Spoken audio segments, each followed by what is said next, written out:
بسم الله الرحمن الرحيم.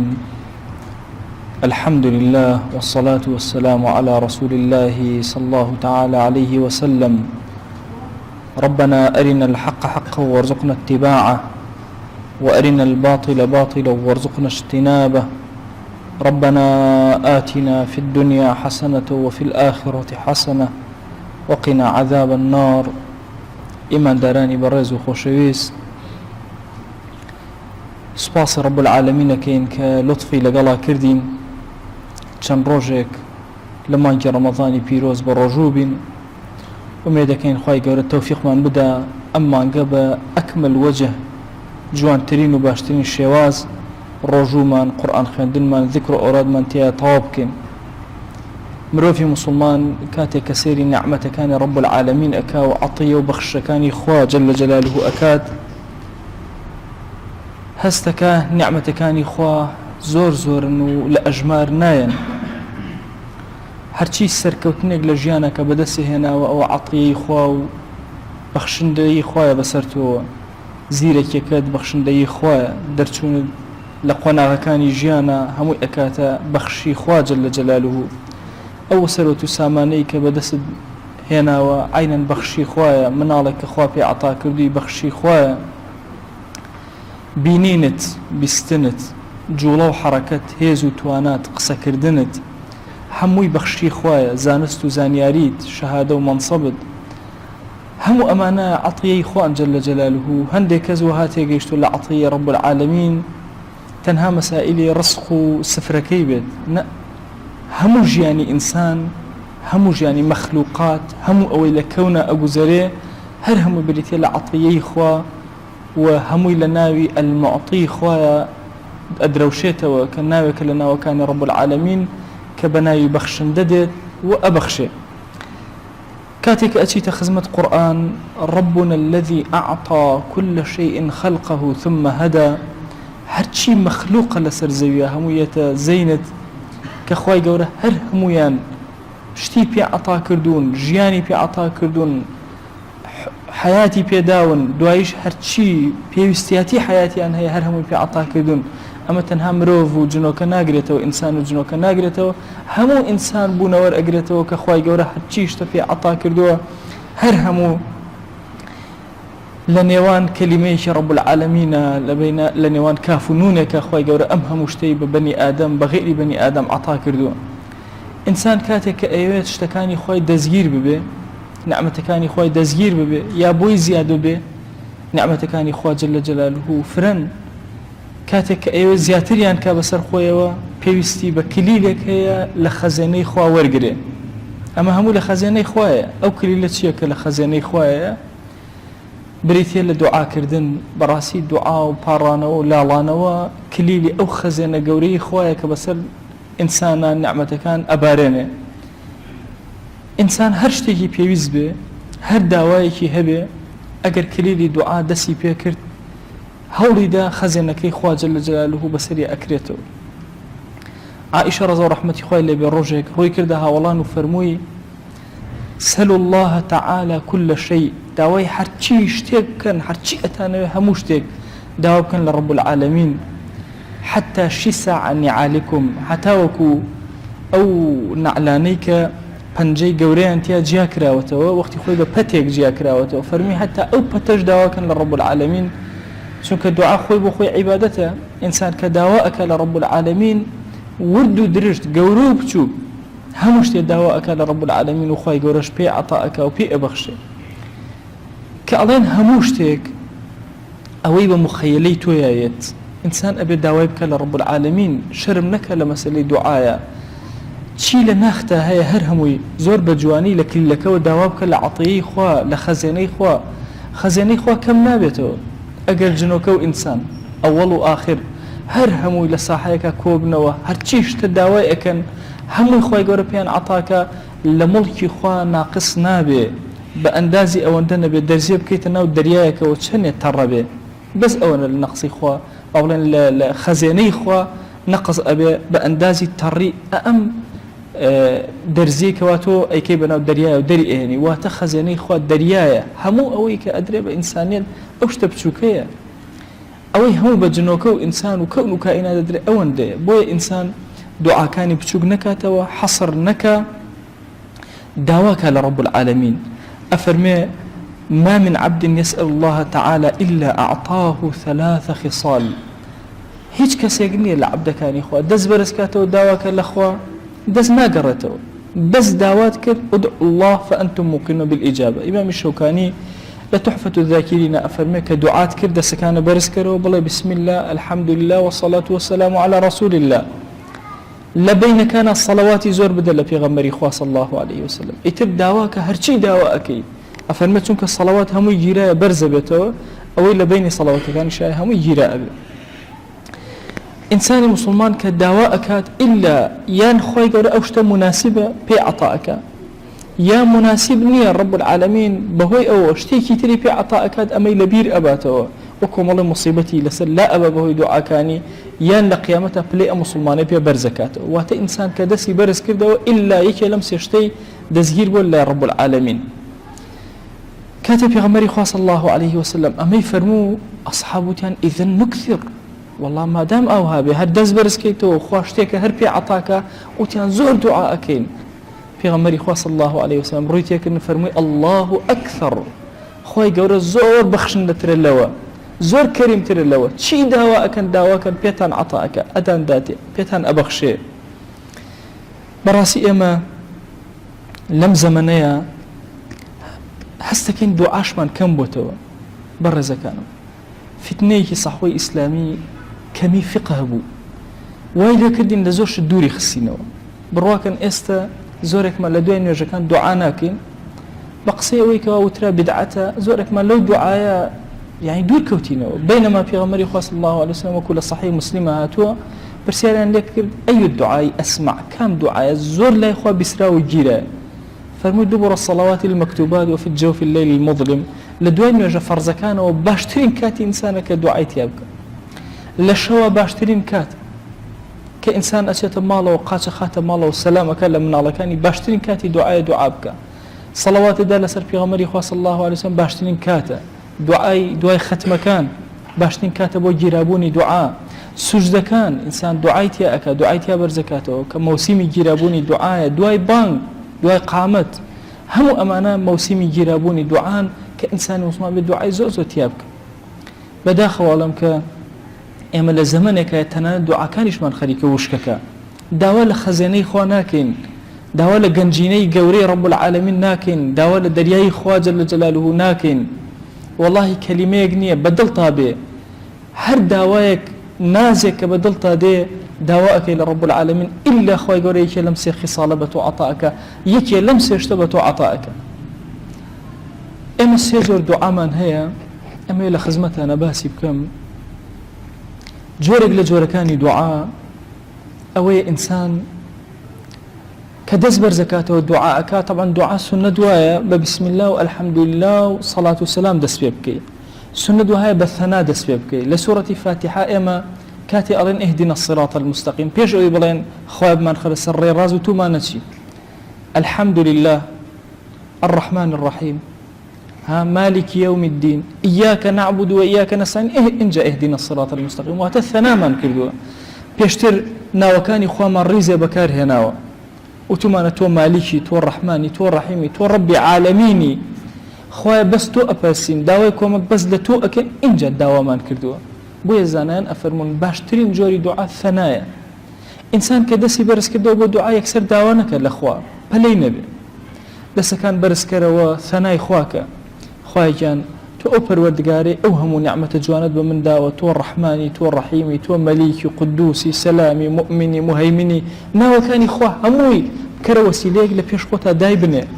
داوابك باسمي عظمي خواك هر دعاء بكي جراء به إنساني مسلمان ناوة كان أكات ثنائك زور قورة إرازينته وبرزي أكاته بالرب العالمين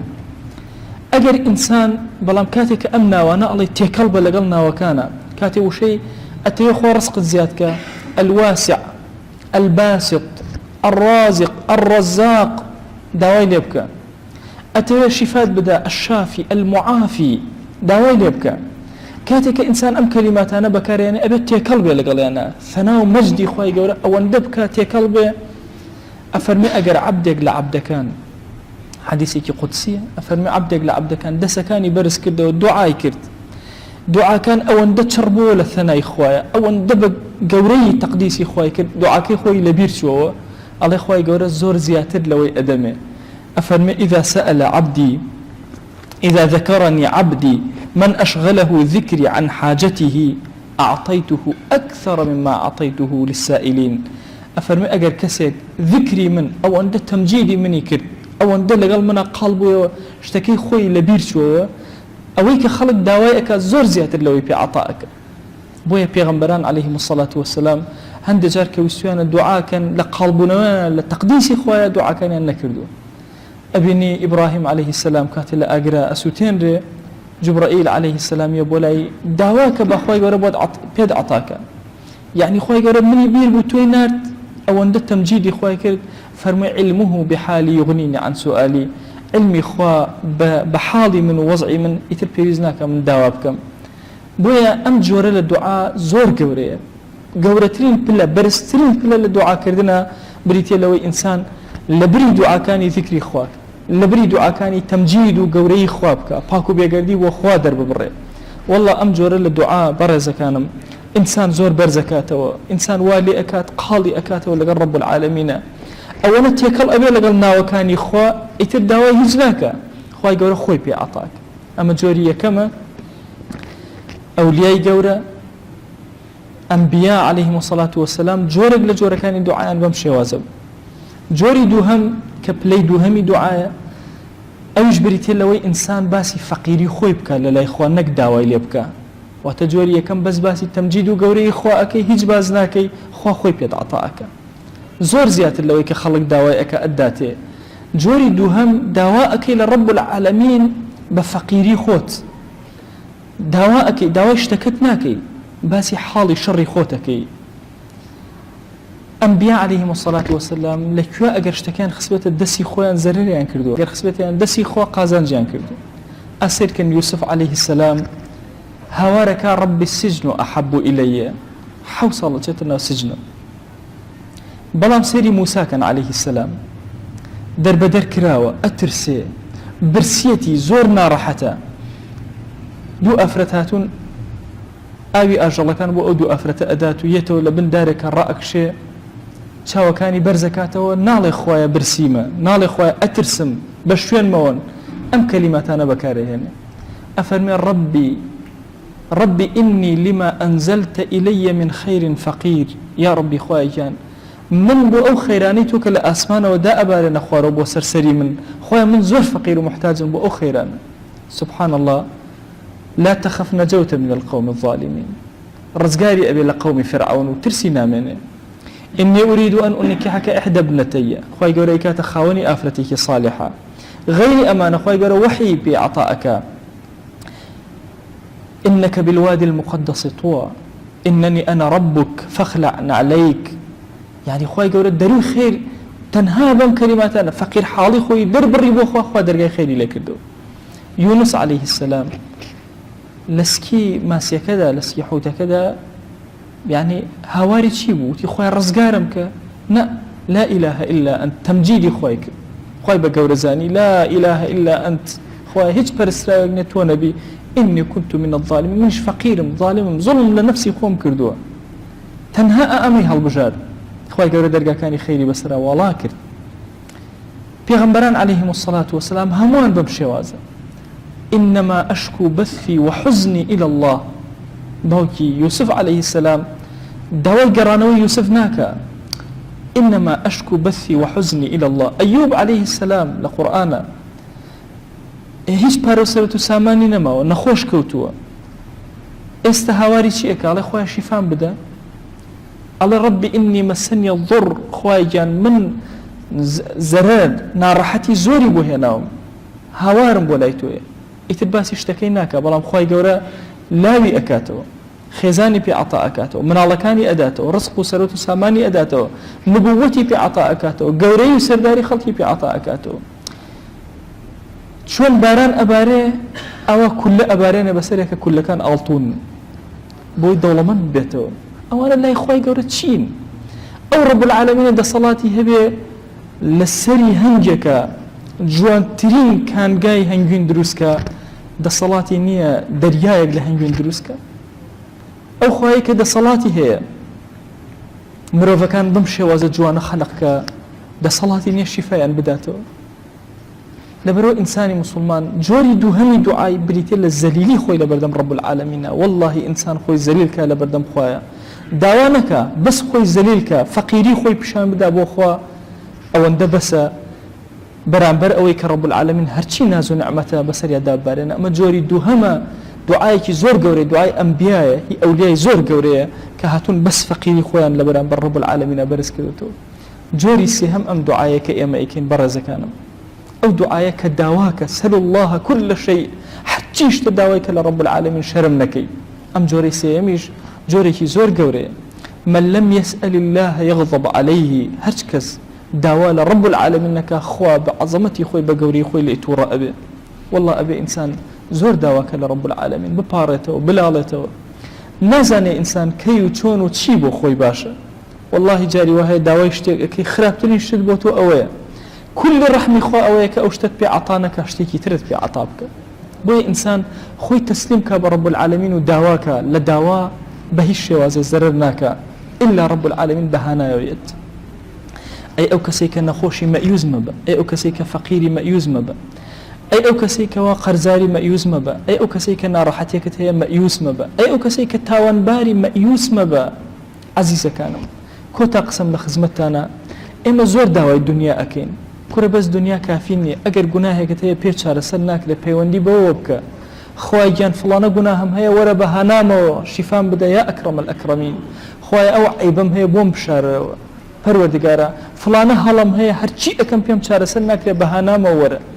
إما وتمان عطيي خواتن هلا باروسرة سامانني لها مشتكى قيادة وسيادة عالمته وجعلني للمتقين إماما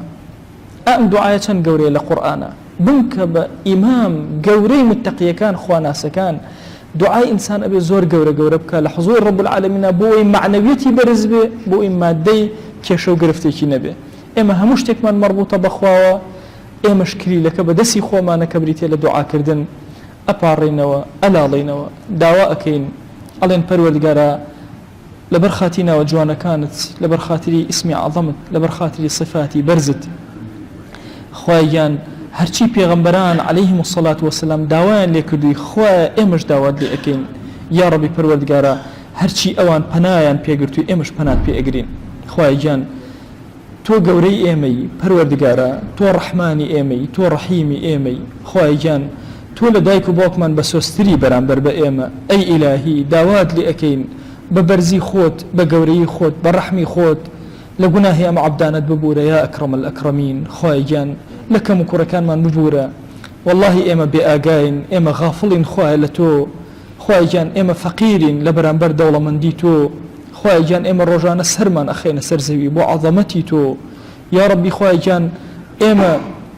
اشتمان أتمينين لحضوري تو يا دسمان برزكين وبولاي تو هانا بوتو أهينين ده يا ربي خواه جان بزي خود بسرمان أببارين بقوري خود لقلمانا ما ملكا خواه جان بقناهي خومن من لقل أمكا عيبكان من داب شارع خجالتي بردم ديواني خوتمان مكة يا ربي خويا حرمت من زياد كلم دنيا حرمت من زياد كلو دنيا من جرى لو عبداني پیغمبري خوا صلى الله عليه وسلم ليان راضية خويا جان صلاة وسلام خود بودي دائري رسول الله صلى الله عليه وسلم ببارينا صلاة أما جسي إما بخزمتي پیغمبري خوا صلى الله عليه وسلم بقينا يا ربي خويا جان إيمان لدلمنا شيرينك يا ربي خويا محبتي دين لدلمنا شيرينك خوای جان بزەی خۆت بەسەرمانە ببارێنە خوای جان داوات لێ ئەکەین بە گەورەی خۆت بە ڕەحمی خۆت بە بەزەی خۆت یا ئەکرەم الئەکرەمین دوعاکانمان قبول کە تەراویحەکانمان قبول کە نوێژە کورچ و کاڵەکانمان قبول کە ذیکر و ئەورادمان قبول کە ختمەکانی قورئانمان قبول کە شەو نوێژەکانمان قبول کە یا ربی پەروەردگارە داوات لێ ئەکەین بە ناوی جوانت بە صیفەتی بەرزت بە ئیسمی عەظەمت خوای جان بەزەی خۆت بەسەرمانە ببارێنە خوای جان بەزەی بەسەر ئەم وڵاتە ببارێنە ئارامی بخەرە دڵمان ئارامی بخەرە ماڵمان ئارامی بخەرە گەڕەکەکەمان ئارامی بخەرە شارمان خوای ئارامی بخەرە وڵات و نیشتیمانمان یا ربی پەروەردگارە داوات لێ ئەکەین ئارامی بۆ ئومەتی ڕەسوول الله صلی الله عليه وسلم بگێڕەرەوە یا ربی خوای کافران لەم وڵاتی ئێمە دوور خەرەوە پەروەردگارە پرۆژەکانیان شکست پێ بهێنە يا ربي خويا أمتي في غمري خويا صلى الله عليه وسلم بخير وسر قاتشكاني خوي عدالتي خل سر زويا برباك يا أكرم الأكرمين يا ربي خويا جان أو كساني خرابيان بو أم اللي خويا سر شوريان بك بورد قال داواد لي أكين بناوي جوانت بصفتي برزت باسمي عظمة رزقي حلال من زيادك أو أن حلال من مدري محتاج حرام من مكة ظلما دولمنتك يا أكرم الأكرمين قناعة من زيادك يا رب العالمين يا ربي خويا جان داواد لي أكين جناهانك كردو من وتوانا من يبسريا ده صلاة من بسر خوما الناشكي خويا توها وكريما بك هداية من بدأ دور من بخر ولا جناها كان يا ربي پروردگارا چون نواني مشرق ومغرب دور خسوته وآوى لقل جناها كان دور من خروا يا ربي پروردگارا بزي خود مهرباني خود بسرمان ببارينا عاقبة من برخيرك سرفرازي أم دنيا أو دنيا منك خوايا بمن جرى لو عبداني كواتولي الراضي خوايا لمن راضيبة خوايا لمن راضيبة يا ربي پروردگارا لكرد وكان من راضيبة قبول من كل ديواني خوتا يا أكرم الأكرمين شر مزاري بردم ملائكة من مكة شر مزاري بردم أنبياء وصالحين من مكة يا ربي خواهي جان داوان لي أكين بناوي جوانت بصفتي برزت باسم عظمت دلمان بجولنا بودينك هداية من زيادك رحمن زندوك ويا أكرم الأكرمين خواهي هركس من قرفتك يا بوي شار سرك أو من بحال مال مال دارك أو من بمنال منال في عطاك أو من بمنال منال صالحك يا ربي خواهي جان داوان لي أكين أو من قرزار قزي سرشاني سوك أو من نخوش الشفاء وبنيرا يا ربي خواهي شفاء لدستي تويا خواهي شفاء ونخوش كان من بنيرا